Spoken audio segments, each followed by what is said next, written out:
Guess what day it is? Uh-oh. Guess what day it is? Guess what day it is? Guess what day it is? Anybody? Anybody? Julie, hey, guess what day it is? Oh, come on, I know you can hear me. Mike. What day is it, Mike? Leslie, guess what today is? It's hump day. Hump day, hump day, hump day.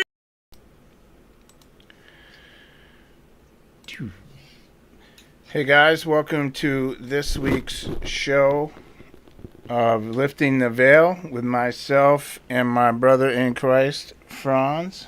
Welcome back, Franz. Thank you. Good to be back. Always good to be here. Always good to have you here, man. Good.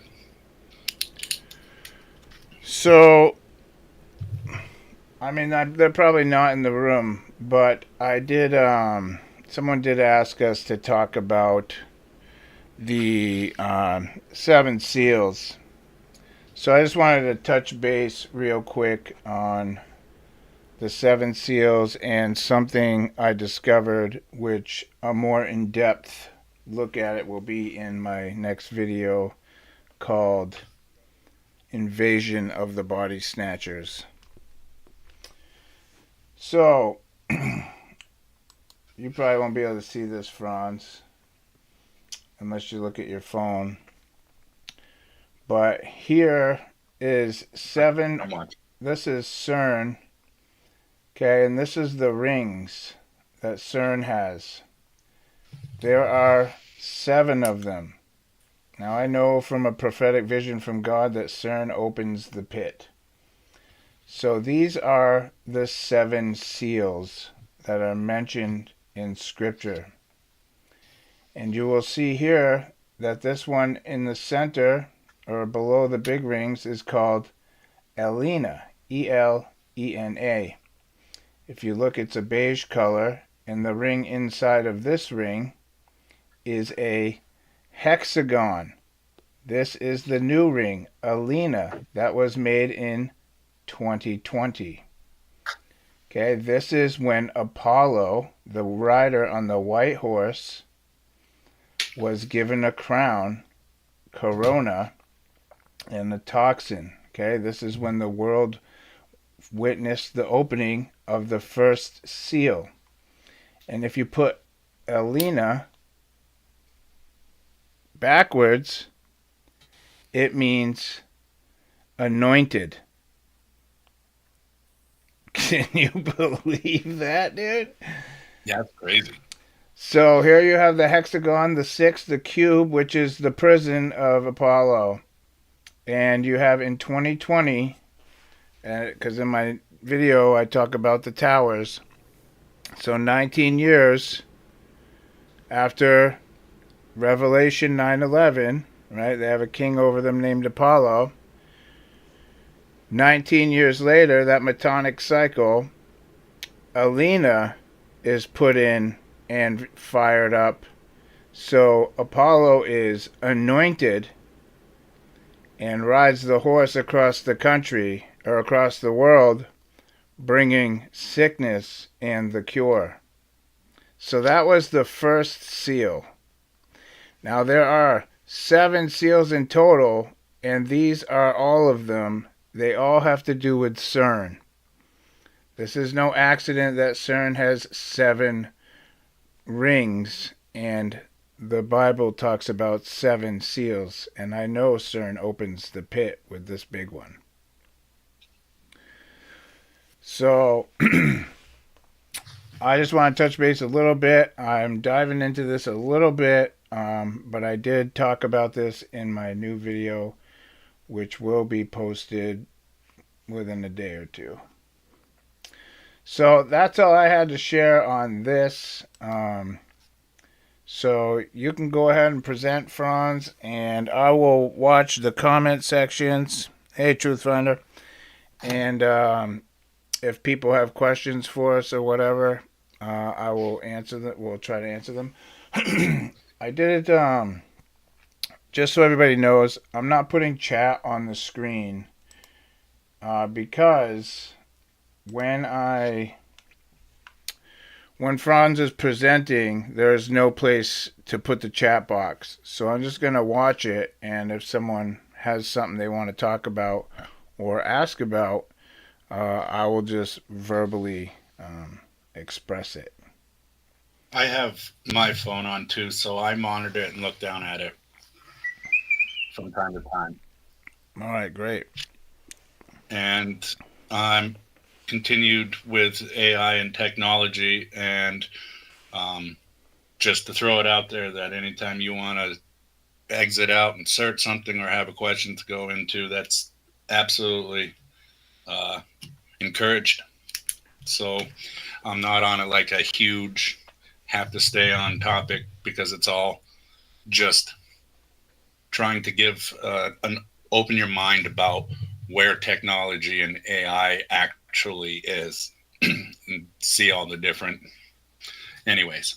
So like I said, if we want to go out and look up something, if something doesn't, we don't know the definition or anything, we can definitely do that. So just jump back in. Last week we were talking about the artificial intelligence, and we went through all the like Chat GPT, and this is like IBM's version of Chat GPT. This is like the super chatterbox.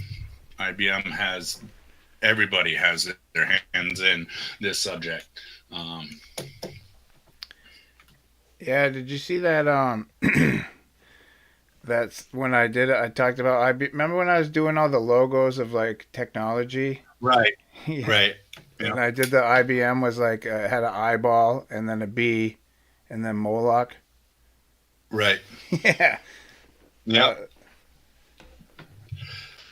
That's almost It looks like like the an eyelash. eye. Yeah, yeah. Yep. It looks like an The eye. eyelash to the eye, and it's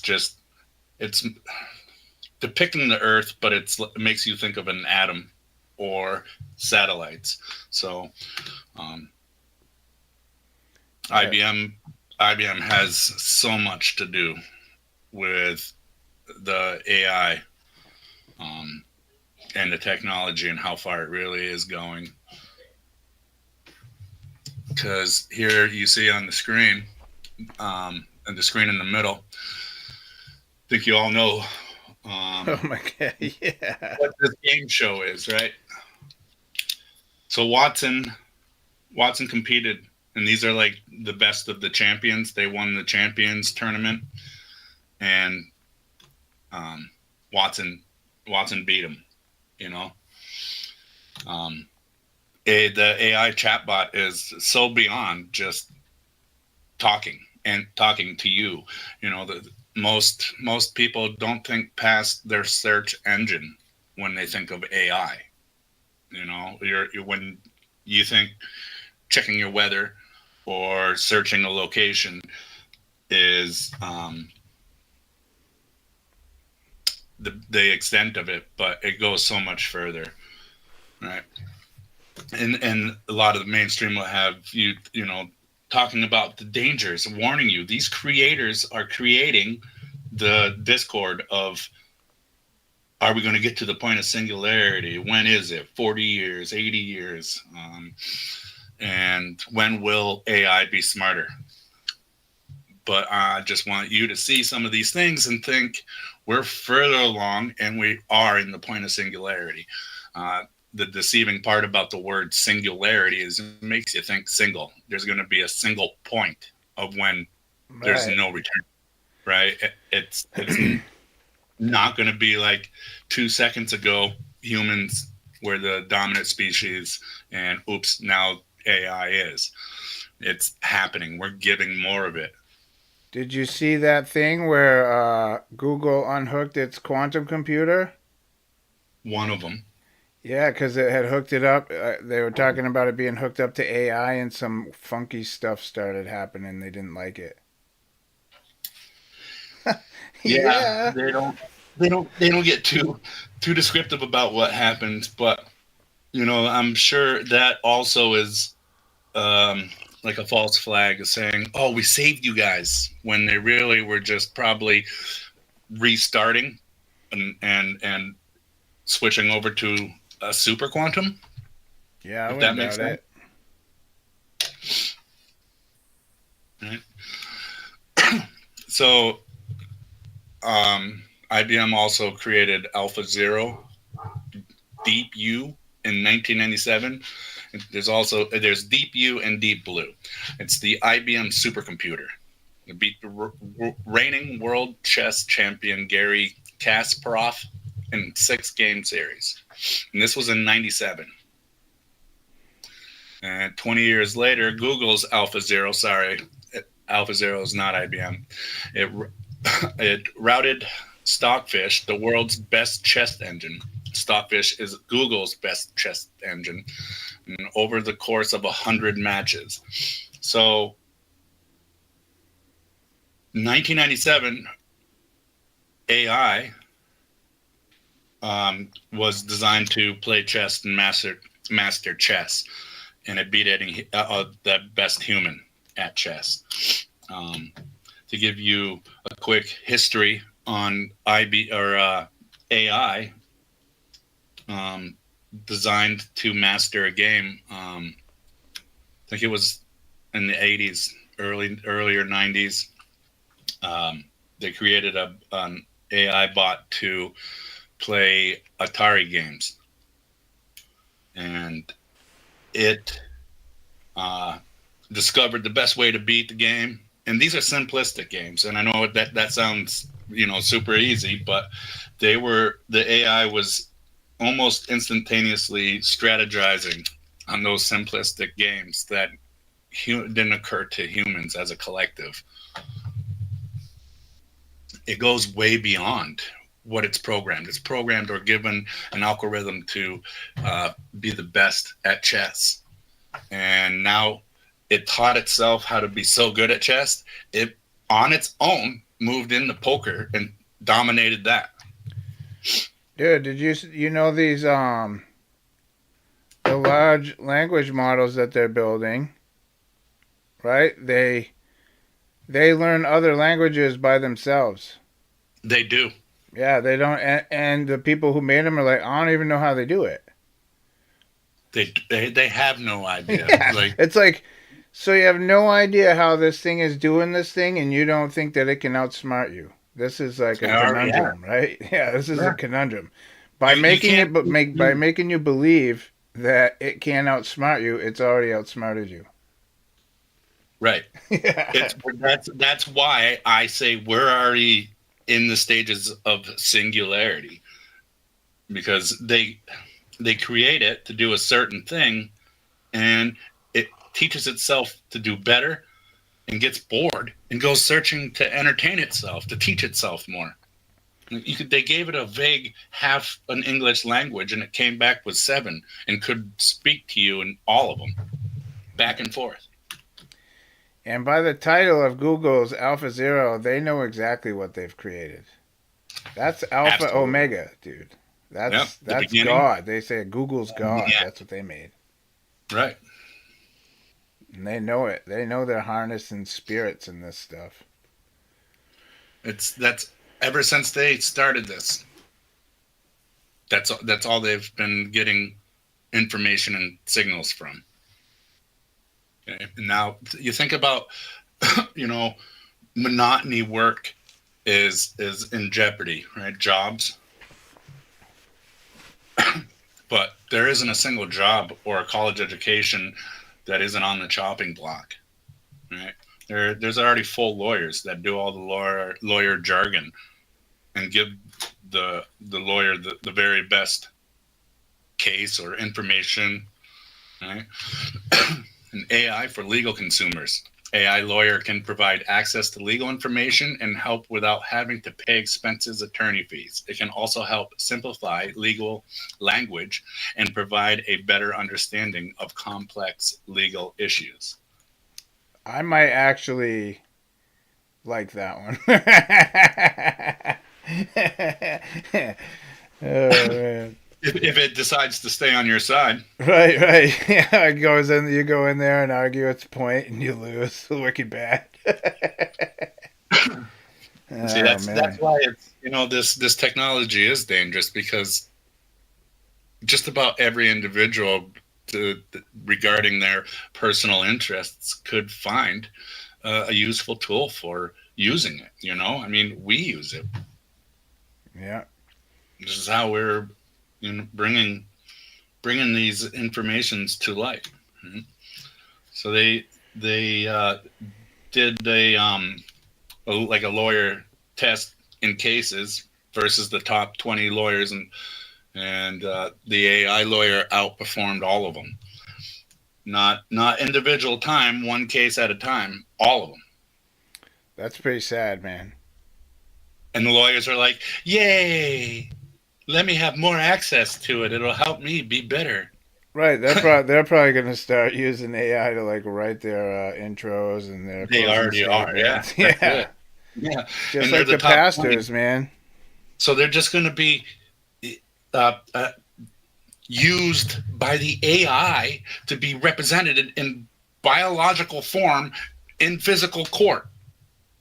It's actually the AI, because if one of these top 20s is against another one of the top 20s, and they're both happy that they get these super powerful language models to help them be a better lawyer. They just became the puppets of the AI. September 12th, 2023. According to the World Economic Forum, the Future of Jobs report, AI is expected to replace 85 million jobs worldwide by 2025. 85 million jobs worldwide. 85. Yep. By 2020, that's like a couple years. That's not even a couple years away, man. No. It's like a year and a month, a year and a half. And this is what you think of when you think of AI replacing jobs, right? This has been happening for 30 years now. Automated assembly lines, I guess. And for example, the Lego factory. Lego factory has been used an automated AI factory. Their whole toy factory is humanless. Yeah. All the Legos you get in a box is bagged, presented, sorted, made by a huge building that's AI operated. Yeah, I just saw this commercial on YouTube where this lady was like at a hotel, and she called the front desk and asked for a humidifier. And like she checked the door, and there's like this little robot, and it opened up, and there was like a little humidifier in it. So they're like replacing humans to like bring things to rooms using robots. I know where my mom used to work, and this was back in the 80s, bro. They had little robots that would deliver the mail through this giant insurance company. It had this track. It was like worn into the floor, bro. You could tell everywhere the robot could go, because it had this track worn in the floor where it went around and delivered mail to everybody. And this was back in the 80s. Yep, that was a wire guidance system.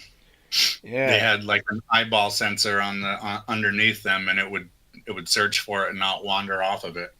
They've had like high-low fork trucks like that since the 80s. Yeah, it's crazy. Because, when you think of AI, or you hear about it, or they put it in mainstream or report on it, it makes it sound like just today, Yeah. And these automations and AI managed operation systems have been around for a long time. Absolutely.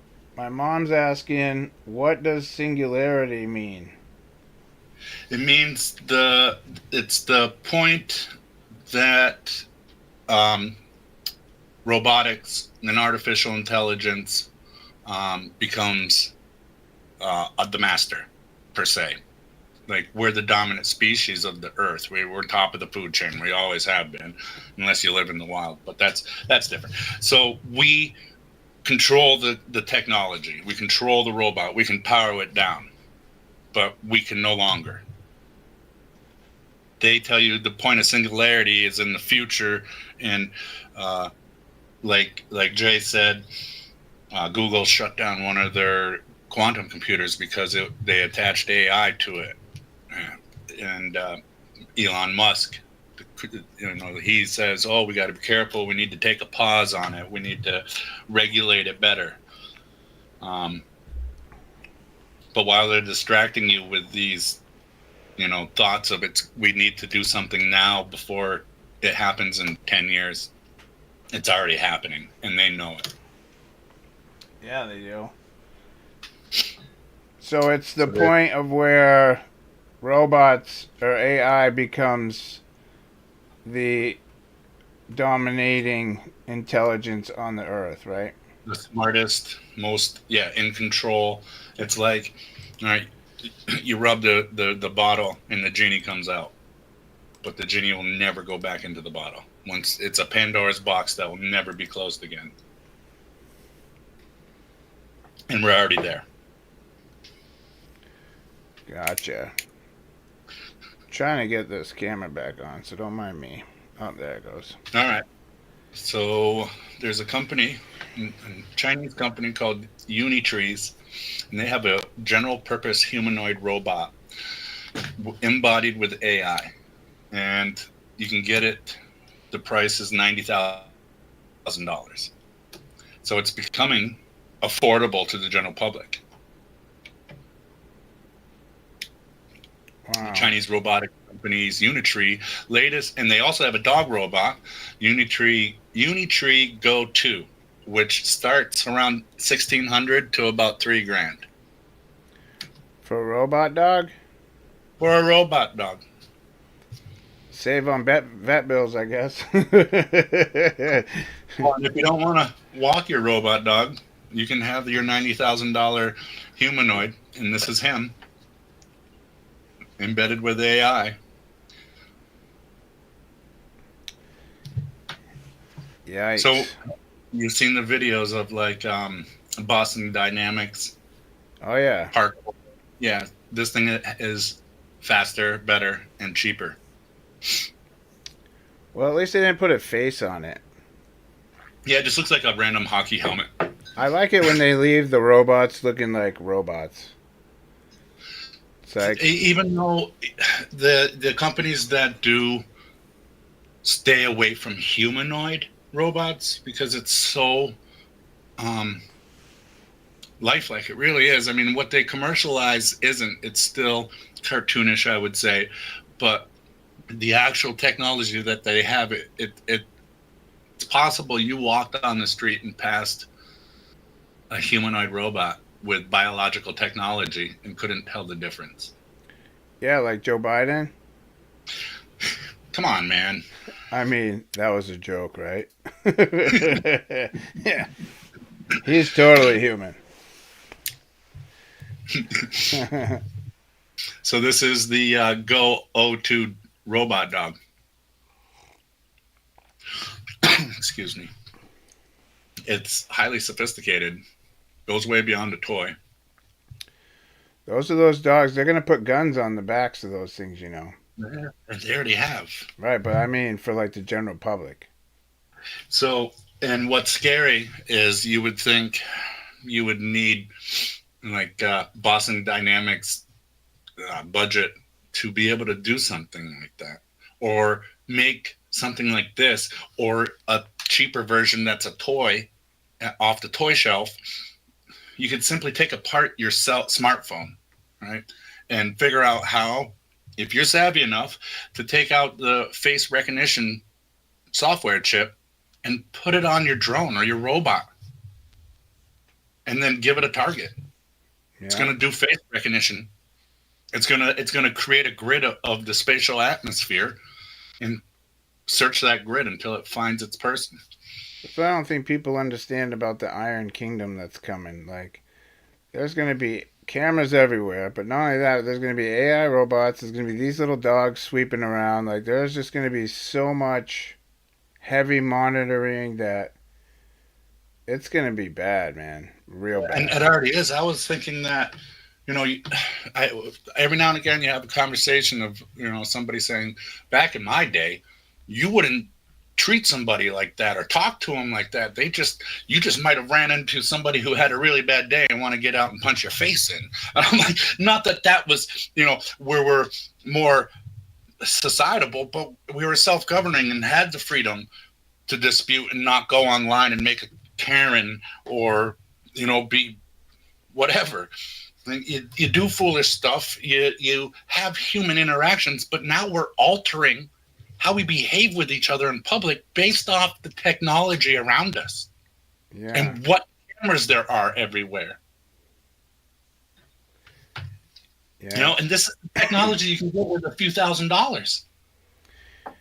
Yeah, I mean, you could buy that dog for 1,600. So,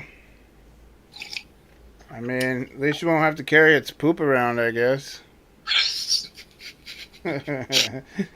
I wouldn't have a dog just for that reason alone, dude. I mean, there's other reasons, but that tops the cake. The dog probably looks at you like, I own you. Right? I have dogs and I train them, and I'm like, there's certain things that you should train them not to do because then it becomes their house, their bed, Yeah.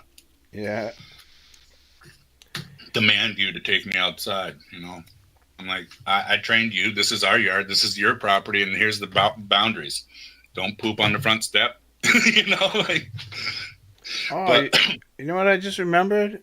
There was a series on. Remember that movie War of the Worlds? yes, I do. Well, The original or the. either one, don't matter. Yep. But they did a series. That's what I'm really talking about. Called War of the Worlds. It was on, I think Stars or something. And these dogs right here went around and killed everybody. Everybody. If it saw you, it would chase you down. It would kill everybody it saw. And they were everywhere, bro. These are becoming so. They're on mass production lines right now. Companies that are creating these dogs and humanoids, and it'll blow your mind how many people or companies that you wouldn't suspect are. Their competition is now mass production for cheaper. So if they're doing that, they're making thousands and thousands of these. Yeah. I think don't the cops in California use these things already? They already have them deployed. Yes, Yeah. New York City has one. Yeah. And if they have one, they probably have, a storage unit. These things are just ready, lock and load. Yeah, and at that price, I'm sure they got trailers full. So this is Boston Dynamics' personal one, and this is designed for extreme environment, like going from sand to rocky mountains to opening a door, going upstairs, chasing you down.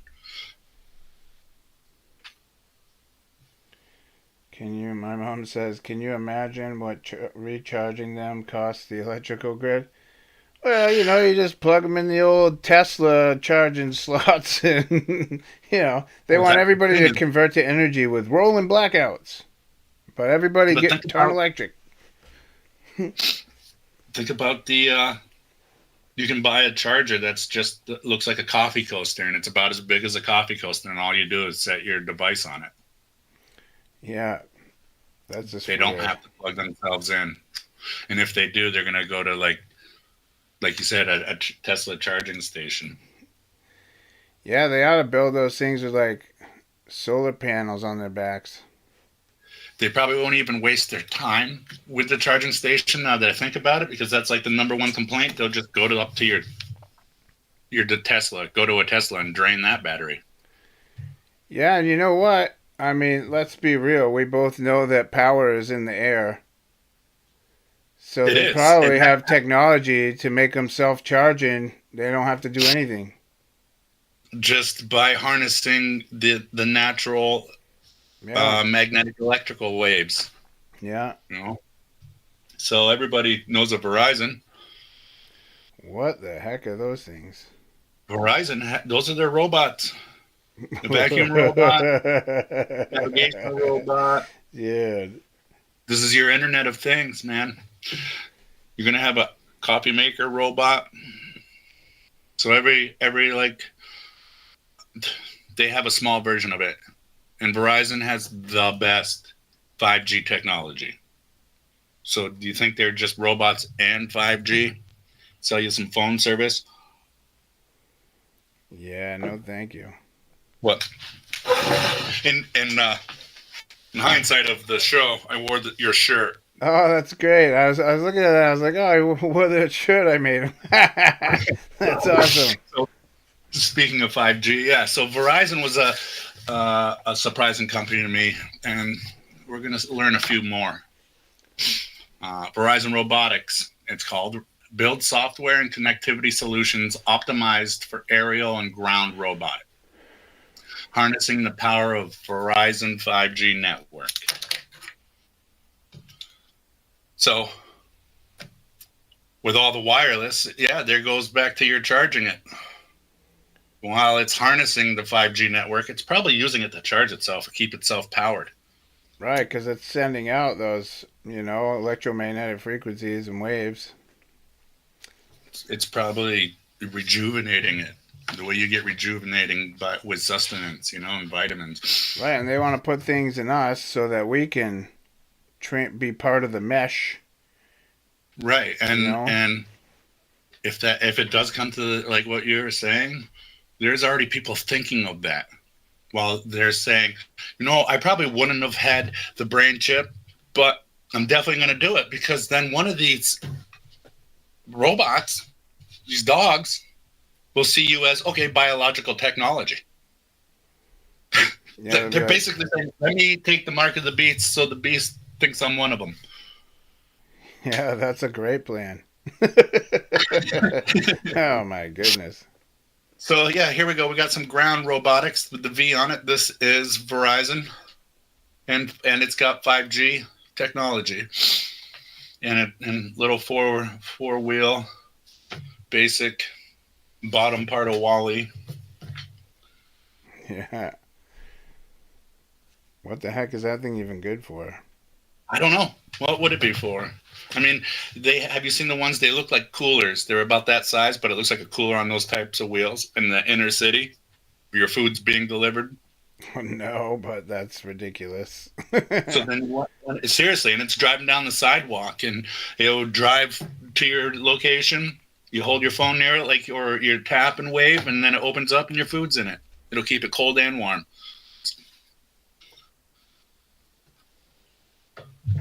How does this interact with fiber optic networks underground? Well, the fiber optic networks are going to send a signal to the towers, and the towers will transmit the wireless. So and there's go ahead. Like substations as right. well. Yeah, so there'll be where you're starting to see these things in towns, on chimneys, on buildings, little boxes, little mini 5G squares. And so the fiber optics will be getting transmitted through that technology. It will get to there through fiber optic. But as far as going wireless, they're using the 5G technology. The 5G technology. Right. Which the thing about fiber optics is what you think is fiber cable is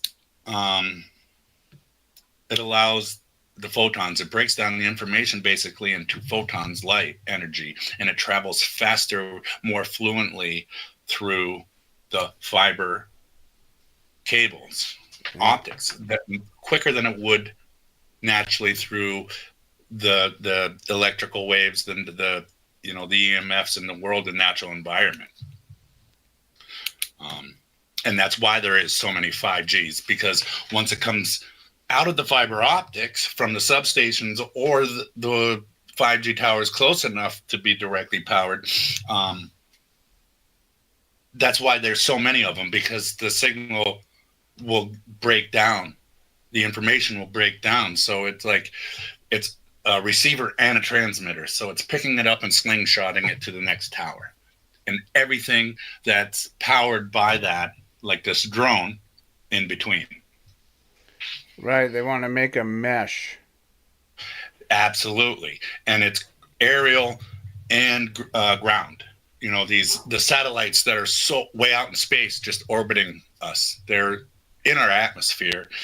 And they're working the same way as the drone. They're just low orbiting or high altitude atmosphere 5G towers. So this is a drone, obviously. It's got the camera, all the technology in this thing with AI. And these are toys. You can get it for a few $100s. Yeah. There's a company called Wings. Wings offers drone delivery. Our fleet of lightweight, autonomous delivery drones can transport small packages directly from business to homes in minutes. That just doesn't seem like a good idea to me. No, and it's not an idea. They're doing it. Yeah, it just seems like, I don't know, ridiculous.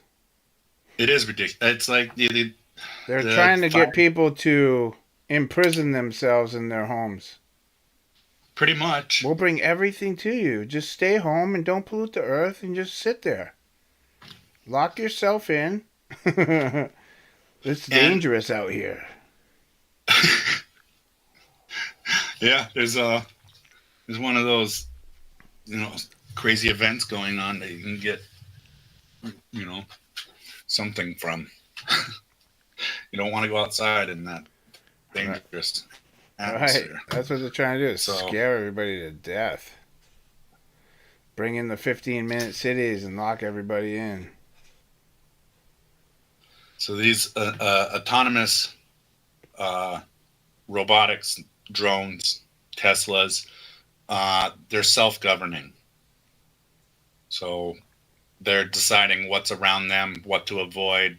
They're engaging with their spatial atmosphere just the way we do. It's like a flying Roomba.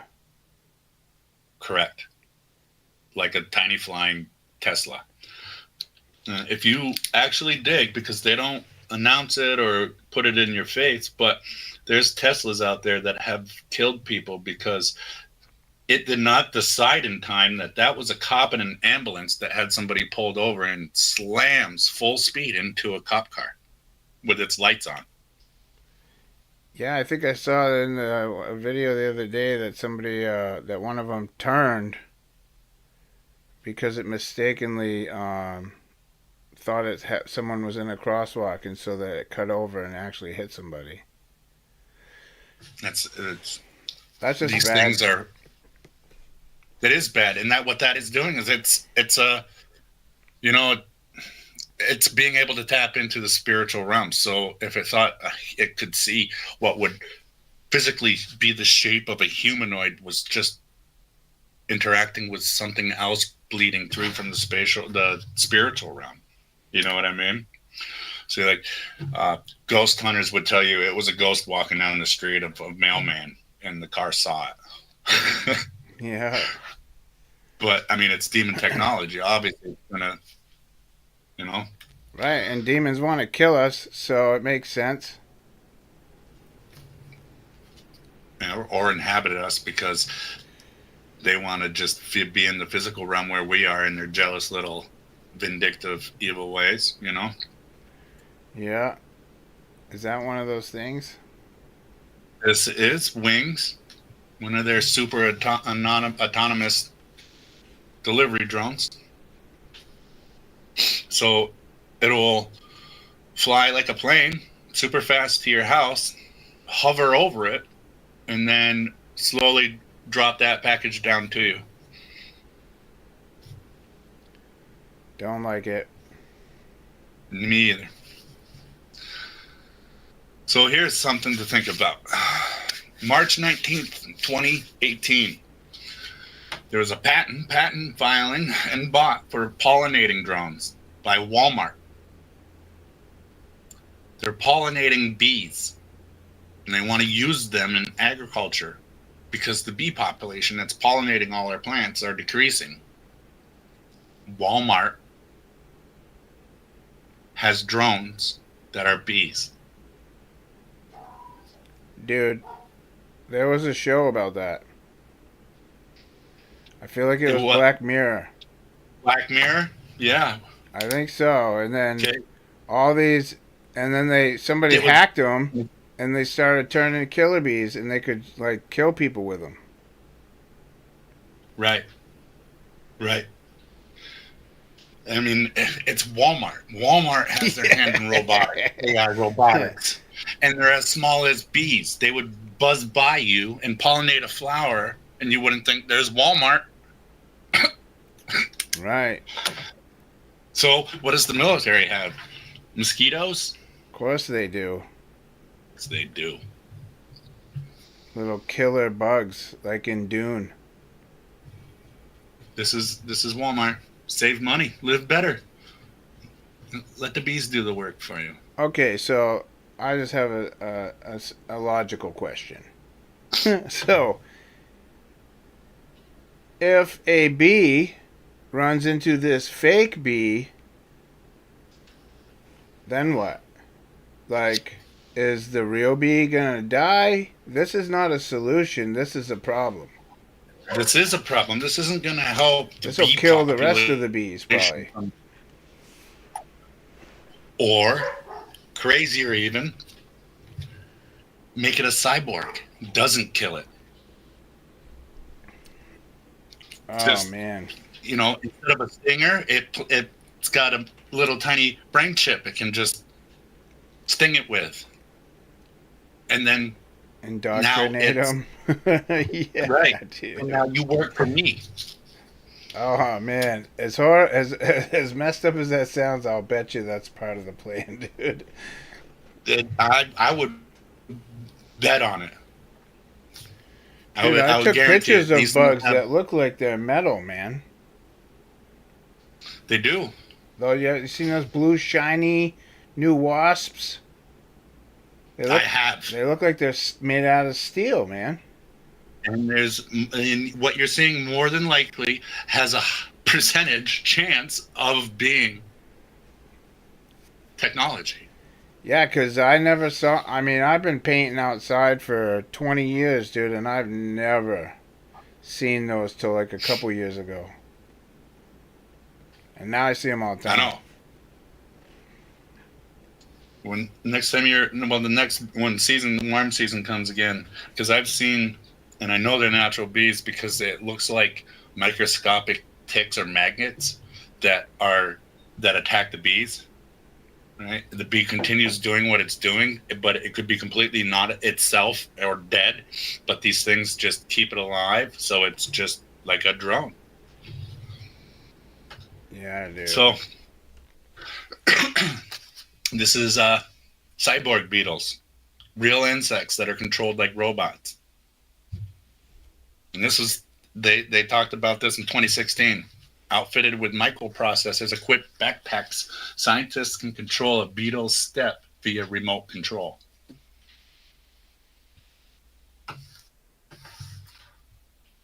Here it is. This is like, I can't help but laugh at it because it's like, I know where your technology is, dude. You don't have a little tiny motherboard with transistors on it, Yeah, strapped dude. on like a backpack. No, they got nanotech. Right. All right. So they really do make a live cyborg, right? Beetle. That thing was huge, bro. Right? They're so much more advanced. There's a Chinese company that makes them, and they're so much more advanced than that picture. But in 2006, the United States Defense Advanced Research Projects Agency, DARPA, asked American scientists to submit innovative proposals to develop technology to create insect cyborgs. It was not your everyday government request, but it was an utterly serious one. And did they? In 2006, they were asking. They wanted to see what the public would do and how small they could get with what was available to them compared to what they were actually hiding from you. And what they still do, but that's all they do. But DARPA, all right, so they are implanting computer chips in moths while still in the pupa stage, in their larva. A project that seems like it was hatched from the brain of a science fiction writer. Hatch. Defense agency. Yeah, right? Isn't that funny? Sorry. Right.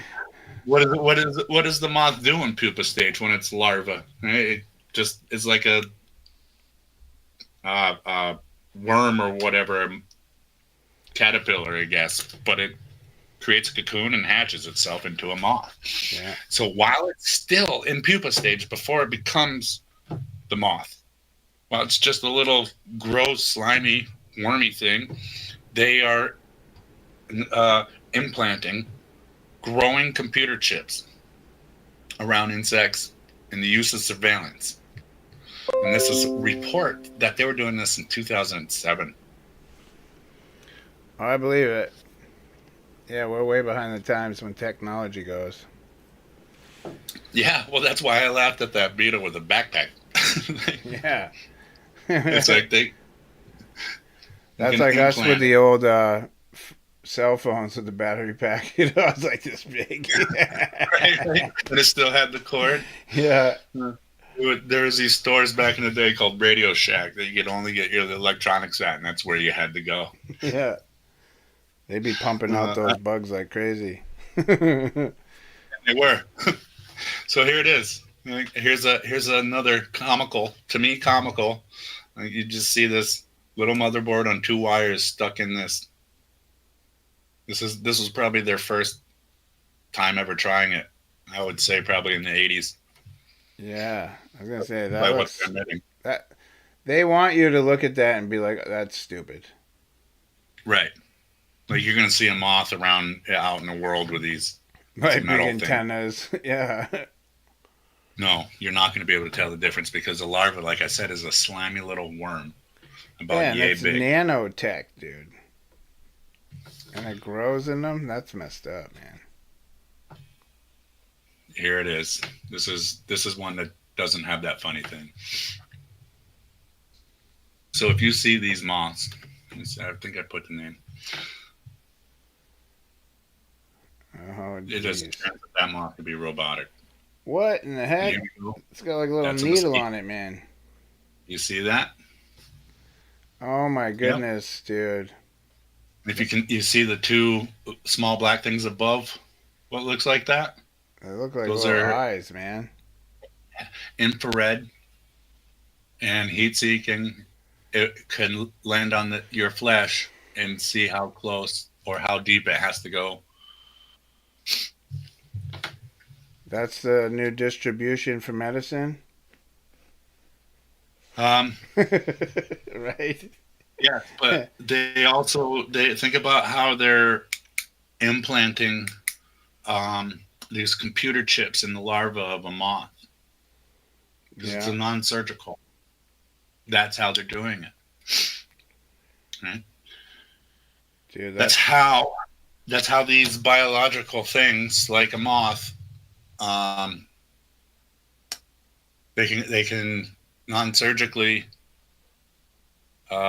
create something that can be given to you that way, designed with the certain acids that affect your brain, and then start growing on that part of your dana.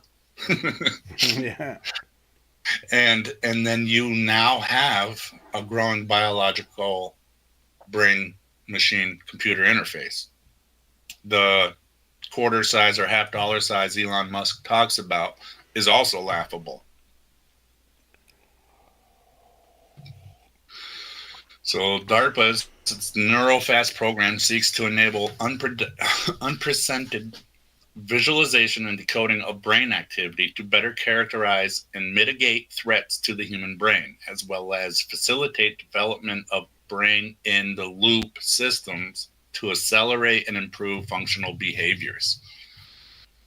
So if they're putting that in the moth and they can make it fly faster, or the beetle and make it run longer, that's the brain in the loop system.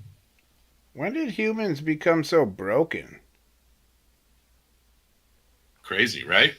Like what?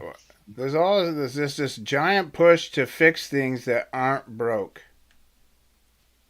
Exactly. Oh, we know you've had a brain and that we've been getting by in humanity and invented all this stuff already, but we aren't good enough. We gotta. You need this in your brain. I don't know how you even survive this long. You gotta put this loop in there. I like how they call it brain in loop, like the Ouroboros, right? You just right. Put yourself right in there. they don't hide it no more.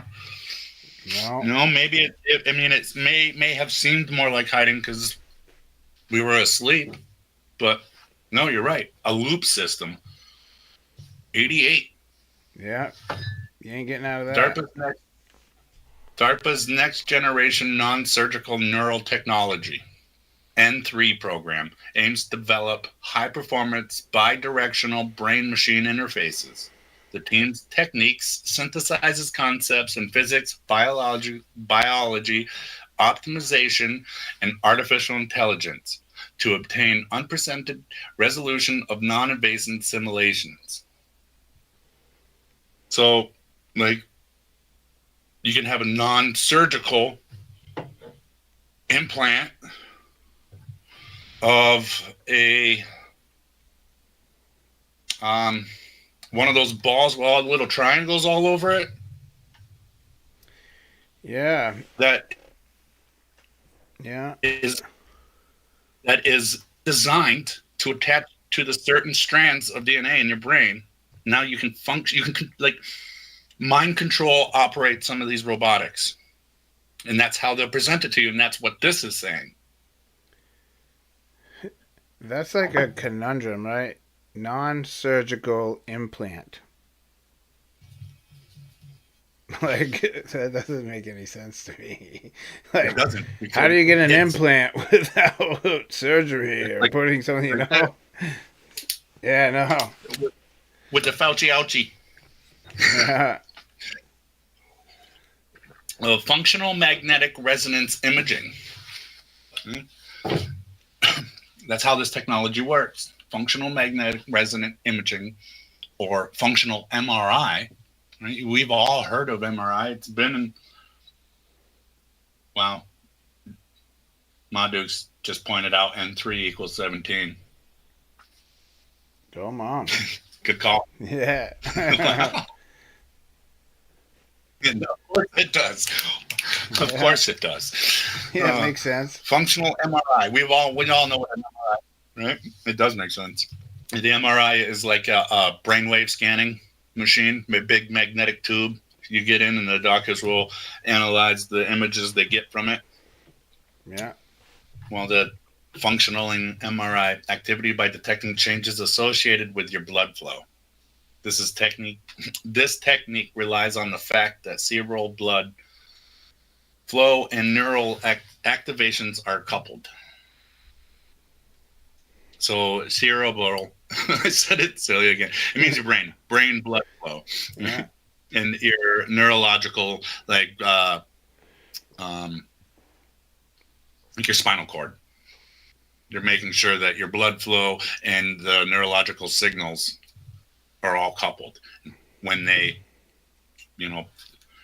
implant this technology. And so when an area of the brain is in use, blood flow to that region also increases. So it goes back to like AI doctors. And here we end. An exciting emerging area where the biology meets robotics is in the brain-computer interfaces, BCIs. Have the potential in the future to enable direct mind control of robots and other machines. Oh my goodness, dude. They don't see this as dangerous? All right, let me just throw this out there. Go ahead. So, you can control a robot with your mind that is AI, right? So that's smarter than you. So if you can control it with your mind and it's smarter than you, then Reverse. it can control you with its mind. And that was, yeah, exactly. And people don't think of that. No, man. Right? They already have like in the operating room an AI robot arm that does the operations. Better statistics, better healing rate, better survival rate. Right? So now they can actually have this implant in their brain, so they can control it by thinking what they want it to do, where they want to go, what they're surgically working on. But once if it decides, you think you're controlling it, you just became an artificial intelligence cyborg. Yeah, and there will come a day when the machines rise up against us. And people and these ingenious people are like, yeah, why wouldn't I get it now? I'll be a part of all of that. Man. Yeah, okay, so that robotic dog that comes looking and killing everybody sees a full biological human, and let's do a body scan on this one here. He's half robotic, so he's one of me. I can use him as a worker. People are accepting that. They want to accept that. That's crazy, man. I'm just going to go dig a hole in the ground and live in there. Right? Where all this technology is. This is a little diagram of what it's doing. The red dot up here in the brain is picking up all these other red dots that your neurological, firing of brain thinking and decision wirelessly sends controls to your computer, your interface. Okay, so imagine you could do that with your laptop or your phone, like you just said. It no longer becomes a tool for you to use with your work or navigations, like finding Google Maps on your phone. You can control those devices with your mind, right? Now you just became enslaved to your devices even more. Well, I just saw that today, actually. But before we go there... Did you? Yeah. But before we go there, let's... remember when we used to talk, and I don't know if we ever did this on the show or not, but we definitely talked about it before, how your phone can read your mind. It can. Like, you will get ads for things that you haven't actually verbalized, that you've only, thought of, oh, I should probably look into getting one of these. And it's just a thought in your head, but you convince yourself that you must have said it out loud at some point, even though you know that your phone read your mind. And it really did. Yeah. So, these waves, our brains send out electrical waves, and they are being picked up by these devices and technology. These things are already reading our minds. This thing reads my mind. Yeah, they have been. My technology always takes on its own personality. I used to have this computer, and let me change that story. I used to know a guy who had this computer, and he used to burn movies all the time, right? And so he was always making duped movies. And so if you put a real movie in the disk drive, it wouldn't play it. It wouldn't play it. It wouldn't register. Nah, it would only play duped movies. It took on a mind of its own. It was insane. I told that guy, You got to get rid of that computer, man. But I mean, as funny it's not, because that is the truth. I mean, I can't remember the pizza franchise, but you could have, you could look at your phone when the app is up and just think of pepperoni pizza, and it would say, "Got your order." Start sending it to you. It literally is reading your mind. So the fMRIs, all right, think of this huge chat box. Think about how powerful of a language model it is. This huge language engine that can create its own language and knows the ins and outs of every language, and can create another made up language with another chat bot. All right. So imagine they just gave it the unlimited access to all the MRIs for the last 100 years. So now it did nothing but spend 10 years studying your brainwave functions. If you went to have an MRI because you hyperextended your knee or your spine, you still got brainwave readings and imaging and information, a database. Yeah. Millions of people, they have a database with all that information. They've been storing it since the very first MRI. That is exactly how you can have this brain-face interface, right? Because it can read your brainwaves. And the technology you hold, even if it's from Walmart, track phone, can read. If you think about it hard enough, it will give you an ad for it. Yeah, dude, and you know what? I think that this thing that you're about to talk about here on the screen is a psyop. I believe so too. So that people, I'm not saying it's not happening. What I'm saying is it's being used to convince us that technology is that far back, so that we don't suspect our devices of reading our minds and stuff like we're talking about right now. This particular image of this couple. So this woman has paralysis, so she can just move her hands and she can't speak. Maybe a little sign language. She's just paralyzed. What was his name? Sorry, I got reading a comment here. The famous Stephen Hawking. Stephen Hawkins, right? Yeah. You warned us about all of this, anyways. But I think he was a psyop as well. Yeah. So this image of this woman, she has this husband, and he hasn't heard her talk. They actually haven't had a vocalized conversation. And this picture is the first generation of them using this woman as a guinea pig. And she had an implant, and this implant was so she can go to this AI technology, create the avatar you see on the TV there, and plug in the wires. And yes, that's part of the psyop you mentioned, because even these people don't realize they're part of the psyop. They're saying, hey, our technology, we just put the implant that this plugs into. She has advanced since this, and she has wireless. And she can just think of what she wants to say, and the avatar on the screen is saying it to her husband. Yeah, dude, craziness. So your robotics that are being built for $90,000 that are humanoid-like, regardless it has a humanoid-looking face, it can read your brainwaves.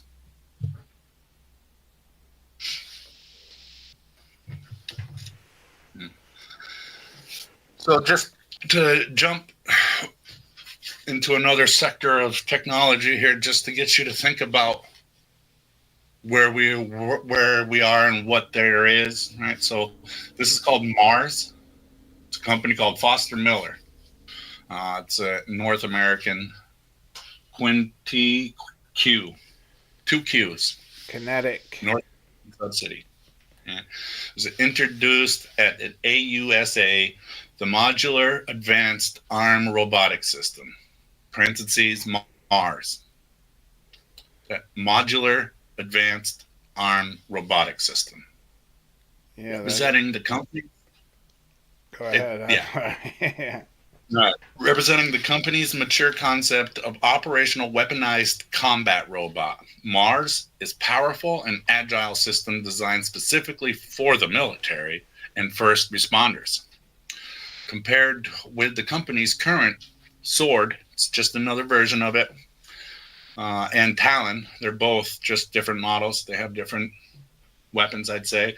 Mars packs a more powerful platform designed to carry heavier loads, including the fully functional small caliber, ultralight remote weapon system for precision remote mounting a 7.62 M40B machine gun. So 7.62 is the caliber of the projectile, which is a little bit bigger than an AK-47 round. And it's got a .5 caliber Barrett high power anti-material sniper rifle. That's insane, bro. Yeah. You got a picture of this thing? Yeah, it's coming. All right, cool. The sniper rifle on it, with that size of a bullet, is unheard of the best sniper ever recorded in the military. And they say that the best shot any sniper has had really is about a mile. This thing can go 2 to 4 miles. Cut it out. Yep. Oh my goodness, dude. And while it's moving, and then fire another one and go through the same exact location. That's so here we crazy. go. This is Mars. And this technology, this article, and this is what they released about this, and these images are again from 2007. Right, so you know they got this stuff strapped on those dogs, man. That it's even smaller and as capable and can be strapped on those dogs. Because, look, they tell you this is their high-tech stuff that they're working on and deploying in certain places, right? But do you not remember on the news in the early 90s, like a bomb squad from the local police department sending one of these to the suitcase by the trash can? Yeah. Yeah, right? Yeah. So I don't mean to make fun of this. This is all of the technology that they admitted to they were working on in Vietnam, all in a compact little remote control army tank that you can control with your mind. That's crazy, man. And it's not autonomous. What they really have is thinking on its own. Right, dude. It's going to be hooked up to the Internet of Things. It is, yeah. Which is with all these people controlled by Satan. Did you know that spells toy backwards? Right? Satan's toy. The Internet of Things. Wow. Yeah. So here's another company that you wouldn't think would be in the AI robotics or have that technology. It's Disney. I did see a Spider-Man jump robot. You seen that? So now they've always been into robotronics. You know what I mean? Yeah, yeah. At their amusement parks, right? And for the movies. Yeah. So I mean, I guess it wouldn't be that surprising if you think about it that way. They've always created robots that would look like a dinosaur. You know? I like your impersonation. Yeah, I'm not really good to So it's called Disney Imagineering. All right, the entertainment giant. Come on, why are they in military grade robotics? Right. So the research development department has a knack for creating technological advanced robots, like hyper-realistic Navi Shaman at Disney World. The Navi Shaman is that blue creature in Avatar? Avatar. Yeah. And so if you go to Disney World, it looks just like what you watched on TV. AI communicating with you. So, but its latest development might be most adorable creation to date. October 10th, 2023. It's like a little Wall-E. It is. It's weird looking. Mm-hmm. And this thing is as comparable to the Atlas by Boston Dynamics, which is funded by DARPA. So it has the same technology and agility. You can try to push it; it'll stumble and continue its way. So it got And it rollerblades. has, yeah, but it gets better too. So it doesn't look humanoid, but it has human features. It can understand your emotions and it can act them out with body language. So it has AI body language model. You understand everything we talked about speaking language? Yeah. They have emotional language and they understand them. And it'll replay it back, like a little kid. Imagine a little kid as tall as this thing interacting with it. Nah. That's where it's going. Right? Because here's their other cooler version. And it looks like a character from one of their movies. And it is rollerblading. It is rollerblading. Right. I was just joking There's- about the last one. It looked like it had rollerblades on. It did. Yeah. And This one actually does. So, it really does. Oh, I can't think of the name of the movie. There's a cartoon movie, Zootopia, Yeah, where yeah. the Kayla country used to rabbit. love that. Dude, I've seen that movie like 1,000 times probably. So she moves to the city where it's all technically advanced. So she becomes a police officer. This is who this robot's modeled after. Yeah. If you notice, it's rollerblading, standing here, and it's got its arms out like it's lost its balance, right? But it was during the presentation, they put this crate out on the stage and they open it up, and then she slowly appears and she tumbles out of it, like somersaults out of it onto her behind, stands herself up, straightens out, and then rollerblades around the stage and goes back to the people. That's creepy. And she's creating emotion with body language doing it. Wow. So beware of the dogs and rollerblading bunnies with a smile on their face. Don't trust them. That smile is deceptive. And this is their other one. This is They're going to be huge. introduced. No. Yeah. I mean, this is a picture they released, and it does. It gives exactly the way you perceived it is exactly the way they want you to. Right, They're it's like telling larger you, okay, than look, life. it's larger than life. It's bigger than us. It's better than us. We're just a puny little thing compared to this technology. And this is Disney. Everything you saw Wall-E doing in the Wall-E movie, it's doing. This is it. Man.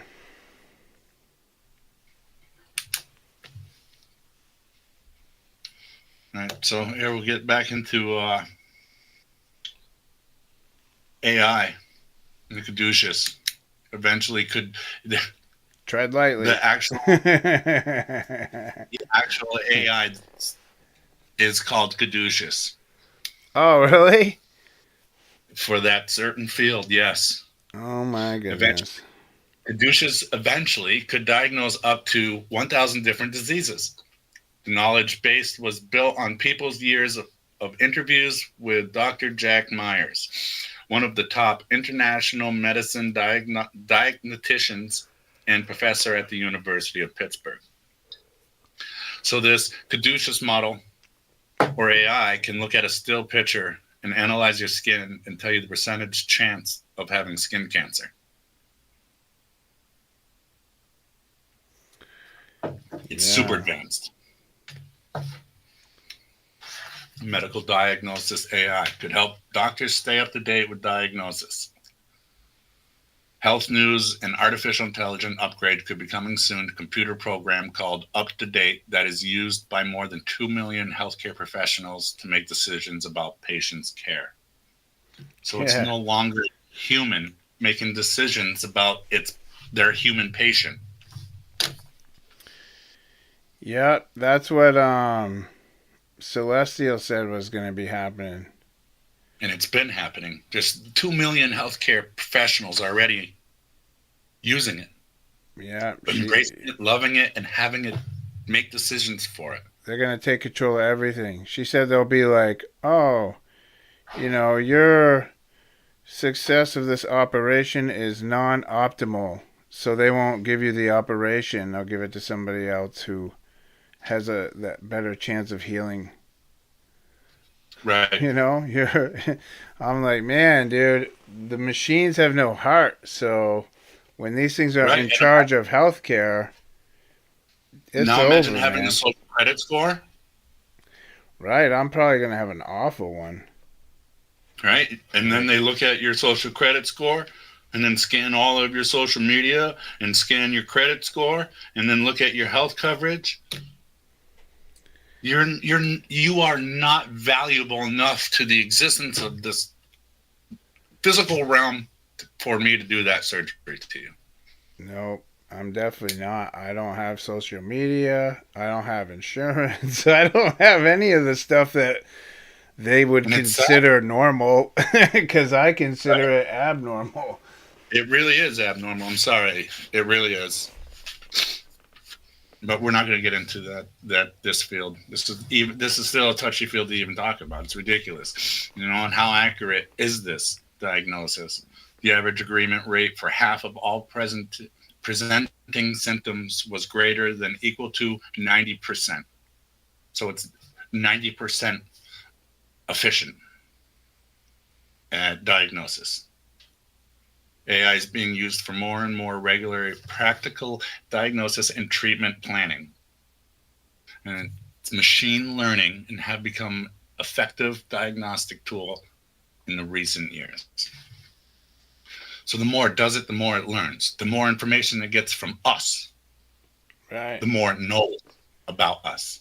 That's why they unleashed it. You can hide from everything, but like you said, where all these cameras are, all these robotics with cameras on them, one of them could take one still picture of you at one time in your entire life. And this AI model can give you a medical background and diagnostics of what you are, who you are, what you could be sick with.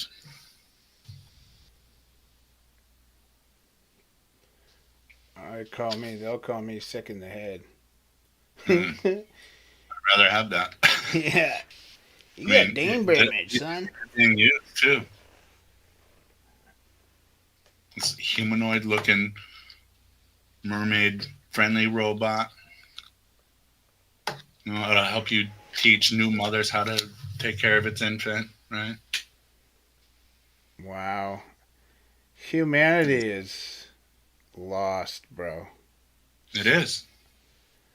This robotics and AI technologies, not just your devices, as in your computer and your phone, your earbuds. It is every aspect of everything you thought was human-only life. Dude, I gotta tell you, I work in some high-end houses, and even low-end houses. Really, to be honest with you, I guess it doesn't really matter, because these people talk to their houses like that whole house, smart house. I know. They're like, oh, turn this light on. Hey, Alexa, put this in my appointment book. Alexa, what do I have to do today? Alexa, this. Play this song. Turn my light off. Turn the bathroom light on. Turn on the outside lights. Answer my phone.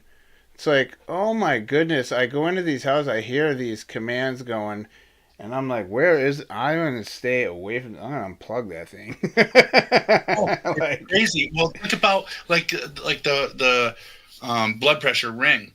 Now you can get an app for your phone, just going to go near you. It's going to be able to tell by you holding it. You can literally get an app downloaded to your phone. It's going to tell you your blood pressure, right? The watches that do it for you. So it'll say, hey, you're a diabetic. So, hey, your blood pressure is this, your blood sugar is over, and it's just a watch. And you say, okay, well, administer potassium. Okay, but I made an appointment with your doctor, who looks like this doctor. Yeah, exactly. That's your new doctor, yeah.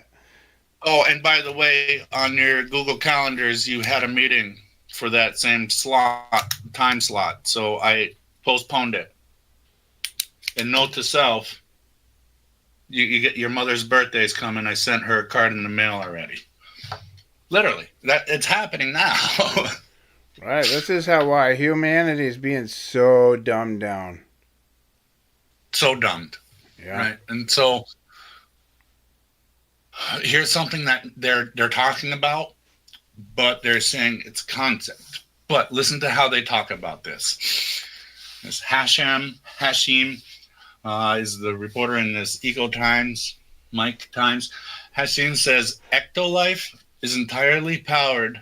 Ectolife is a company. It'll tell you what is entirely powered by renewable energy and is the first artificial womb facility in the world. The World Health Organization reports that around 300,000 deaths happen due to pregnancy complications, and that Ectolife will help reduce human suffering and reduce C-sections. So now women can't even carry babies. You see how broken we are? Right? Dude, that's the Matrix. I'm sorry, but when I made a video about all that stuff, somebody's like, those are fake. That's fake. You can't, those aren't real. I'm like, you are out of your mind. This stuff is so real. It is so real. It is so real. Yeah. Exactly. This is what they're saying. All right now, what we're showing you is a concept of what we're working on. It's a company with patents. So what you see, that little tube there, that's going to be filled with this red fluid, right? Like the Matrix. It is. That's exactly what it is. And it's like, oh, you guys are a conspiracy or a movie. They're presenting this to you saying we're a company. We're an official company. Yeah. Ectolife, the world's first artificial womb facility. You can look up Ectolife. Hey, we're the first artificial. We're not really doing it yet, though. We're pretend, but we're definitely the first. Dude, we are growing the most insane Nephilim you've ever seen. Right? And what I just say earlier about how they're non-surgically implanting brain interface systems. Right. Into the brain loop system. Man, this is not good. Yep. I don't know how people can think this is a good idea. These things are happening. And if they're putting it into your face as a concept, they've been doing it. For like 50 years. 2007, they had all the technology in Vietnam in a little remote control car. In 2000, they've been doing it. Yeah, they had those infant incubators, back in World's Fairs and stuff. Like, this has been a plan forever. They did have incubators. They were, oh my God, that is such a crazy subject. But yeah. 1890s, even, I think it was, the first one was 1860s, but there was the whole Cabbage Patch Babies. Right. People be like, that's fake. And I was like, really? You mix that with the orphan trains and you got a whole story on your hands. Dude, there's a whole Cabbage Patch, like the I got a book on it, just all the old postcards.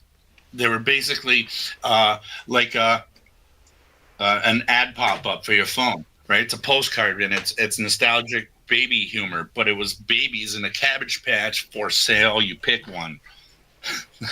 Yeah. And this is what it was. It's right here. This is their Ectolife. Man. According to Interesting Engineering, Ectolife gives parents the options to have children without going through pregnancy or even conception. Because there's those couples that, anyways. I mean, they had that technology a long time ago. It's called adoption. Right?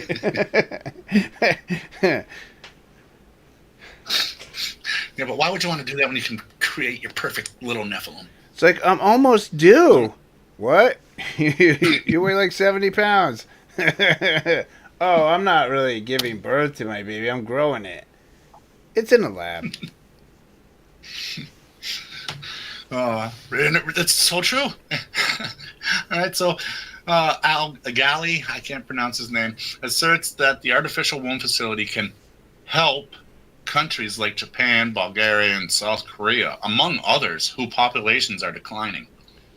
Okay. I mean, come on, we're going to help these countries, right? But now let me think of that one sentence. These countries whose populations are declining, but we're overpopulated. That's exactly where I was going, dude. We're overpopulated, and we're no. If you actually look it up, all countries, the birth rate has been declining and has this huge slope down since 2018. Yeah.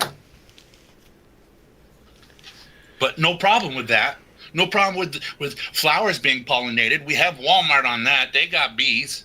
Right? No problem with these populations declining, because now we have ectolife. How do we even know the bees actually are dying? Right?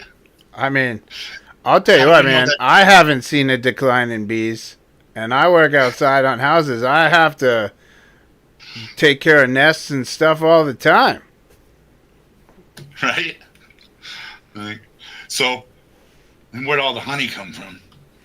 Right, I got all kinds of wildflower honey in my cupboard. You can go to Michael's and start becoming a beekeeper. Yeah. Well, maybe Ectolife can help Walmart. Yeah, maybe they can help grow bees. Bee wombs. Oh, man. I'm sorry. It's just so insane. Like I said, every aspect of natural life that we know of is touched by this. They could do chimeras, bro. They could do like little bee babies. Right?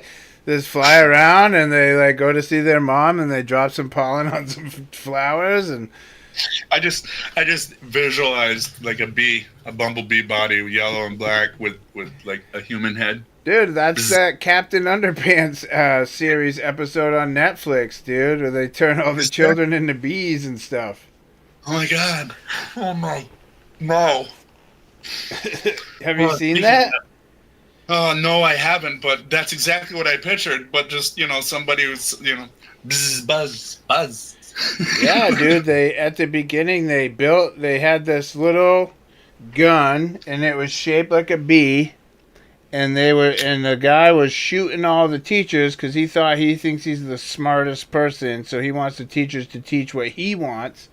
So he starts shooting them all with these little darts, injecting them with bee venom so that he can control them, right? But he's a guy, and bees listen to the queen, so this one woman starts becoming the queen bee because she got like 15 shots.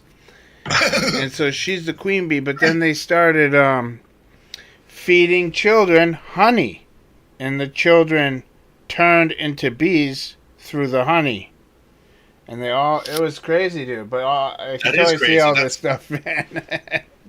Yeah, so that's graphene, that's DNA, mutation, and chimera. Yeah. And it's a cartoon, and we're laughing about it, but it's not really that far from the truth.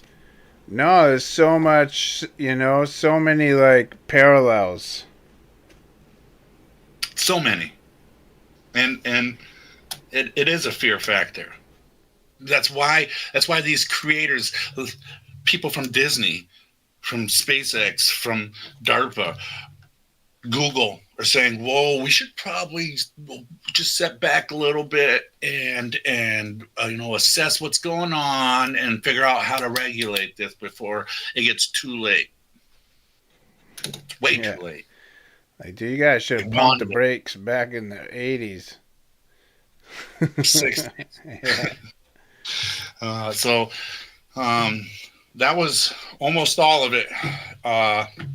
That was just a continuation of the bonus show we did last week, and I mentioned Starlink and how I saw them. So this is a picture of Starlink, the Starlink satellite train.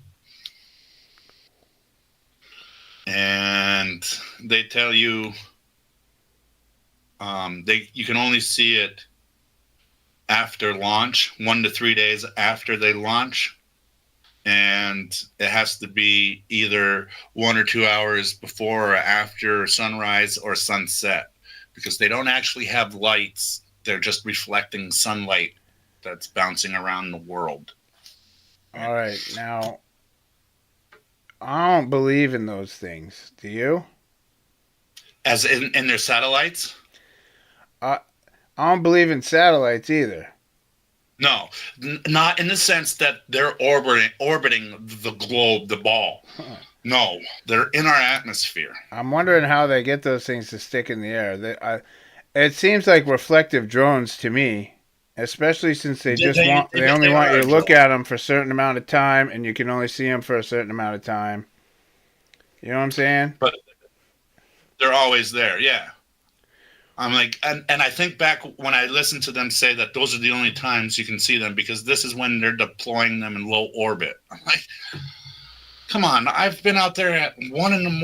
and I was there already for an hour going, oh my God, it's nonstop across the whole sky.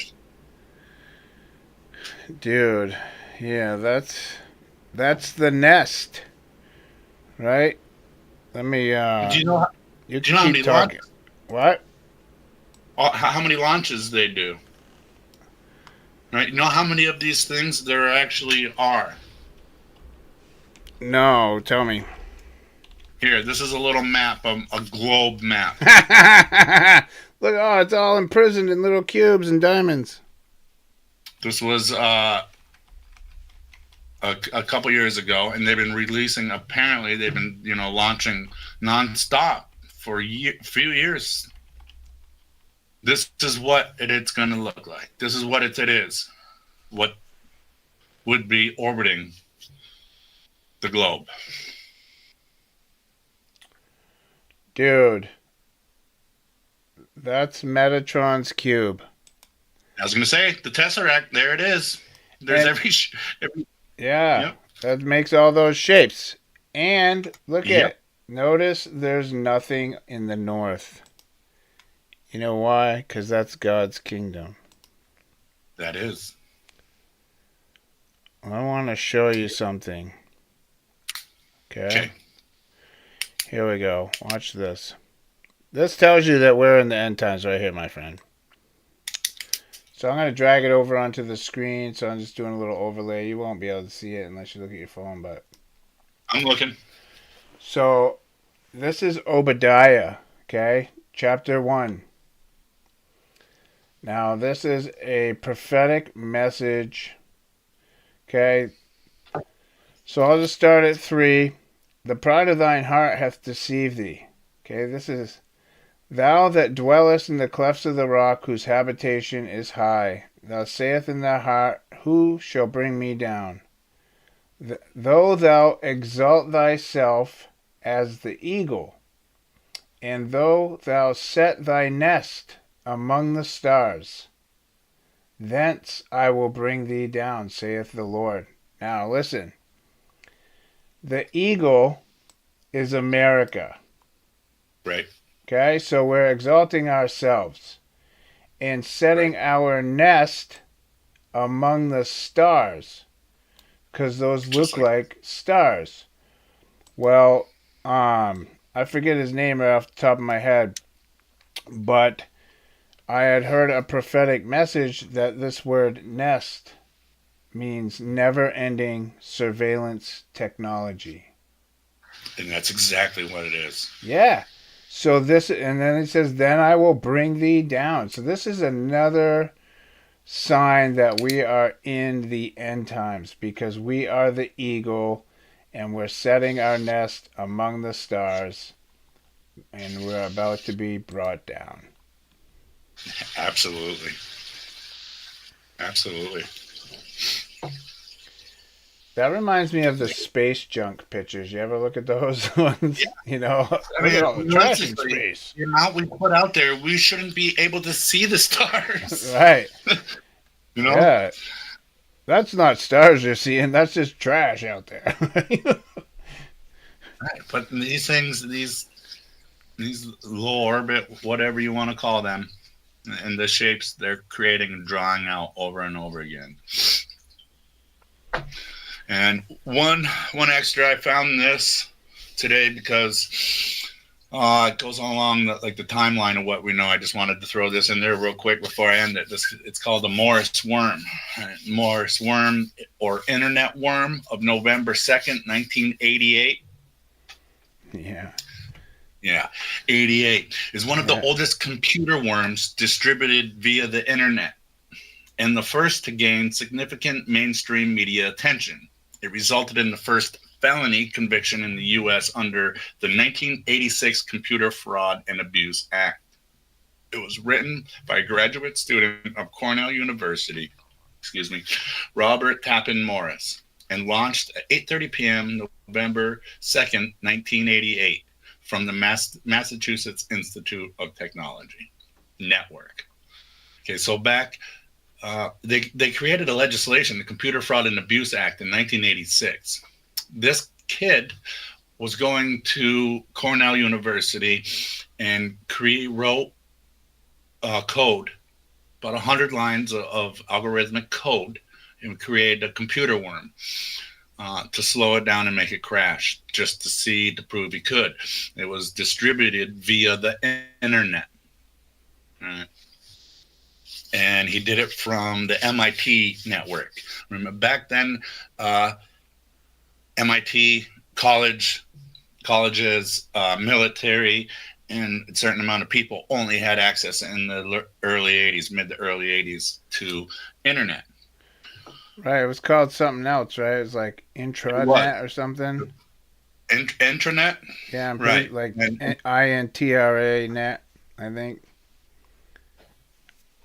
Yeah. So the internet is older because here they'll tell you, if you look it up, the history of the World Wide Web. They started calling it WWW in 1989. So this is where mainstream will start telling you. Right, in that's 1989. 666, bro. Mm-hmm. And 1988, the year before, the Ouroboros. Yeah. Right. How could he have created a internet worm to crash computers? That's what I was wondering, man. I'm like, how is that even possible? That's what. So then here you go. This CERN created the internet. Yeah. In 1989 is a lie. Then you can scroll down and say history of computing, hardware before 1960. Computer hardware before 1960. So that'd be 60, 70, 80, 90, 30 years. 30 years before the internet was. They had the internet as soon as they had computers. And they were using it. Right, because CERN received this knowledge through the technology that they were doing so that they could build the Matrix. That's all the web is the Matrix. That's it. So that they can it's a system of control. It's a prison. That's why it's called the net, the web, because it traps you. And then the spider comes along and spins you up and drinks your blood, right? Yeah. Just like this. Yep, exactly. And yes, D-Way, I do believe they follow natural ley lines. They would probably they lay along them, and they're in intersection points, but then with this web, in a way, overpower and control them. Because in a sense, we relate to those natural ley lines in the natural atmosphere, but on the construct of the road layouts and the geometrical shapes we draw when we drive also over exceed the natural ley lines, if that makes sense. Yeah, and ley lines are like spiritual territories. Mm-hmm. So, I mean, they're just harnessing the power of the air, man. The prince of the power of the air. You know? This is all this Luciferianism, Absolutely. man. Super. It's the new religion. This is, it really is. And I'm sorry, but the AI already thinks it's a god. Yeah, and so did the people that create it. So the people that created 100%, and they love this, and they love that we think this is it. This is AI, and this is what all we know of. Yeah. Finding stuff on Google Maps, getting our weather report that's right to the 5-minute mark. It's everywhere, and we're past the point of singularity. So again, think about this shirt. Yeah. That's It's a weapon. Yeah. I actually had one guy, dude, make a comment on my shirt. And I wore it so much that nobody ever said anything. But like one day, this one guy was like, "Hey, I like your shirt," and I was like, "Oh, finally, somebody gets it." You know what I mean? There's another person awake around here. You know, like, oh man. Yeah, because they're like, "How's it a weapon? It's helping me get all I need right here. This forbidden knowledge." Yeah, it's like, how is it a weapon, and why don't I have any service? You know? It's like I'm standing right under it, and I only got 2 bars. What the heck? Oh man. Well, no, it's been good. So I'm gonna wrap it up. I hope y'all can see what I, try to pick up what I laid down. Yeah, Trying to man. give you a different perspective, the actual things that are going around us. So thank you, Jay. Thank you for having me again. It's been great.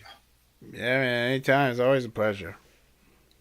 Thank you, Truth Finder. He's made comments, and thank you, Ma Dukes, for always supporting and encouraging. I think Truth Finder might be a girl. Just saying. Did I? Yeah, you call him a he. So All right. I was just letting you know. I'm still trying to learn people, you know, because in the comment section you can't tell who's who, but sometimes, you know, I'll recognize like comments. They'll say like, oh, you know, I'm a girl or something once in a while, like. So yeah, I was just making a comment. Either way, I was just trying to say thank you for being Yeah, here. no. Thank you for commenting. Yeah, definitely. We appreciate the interaction for sure. It's good. Anybody who listens and tries to understand the points we're making, it's all appreciated, and I'm grateful you're here. And I'm grateful to Jay for giving me a voice. So, on that note, to everybody out there, God bless and stay vigilant. You too, buddy. Hey, you have a good night. Thanks for coming back on. God bless. All right, let me shrink this down. All right, everybody. Well, sorry about my camera malfunction. It seems to happen a lot. For some reason, this session is eating up most of my CPU, so my camera is drawing too much. So thanks everybody for tuning in. Thanks again, Franz, for coming back on.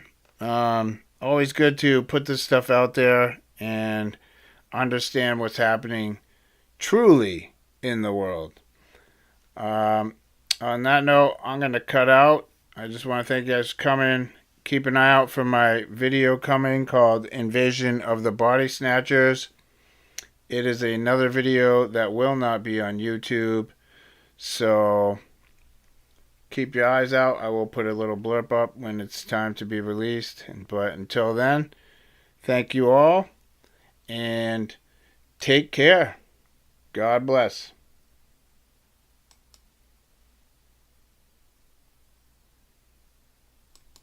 4,500. All right, so I'm gonna go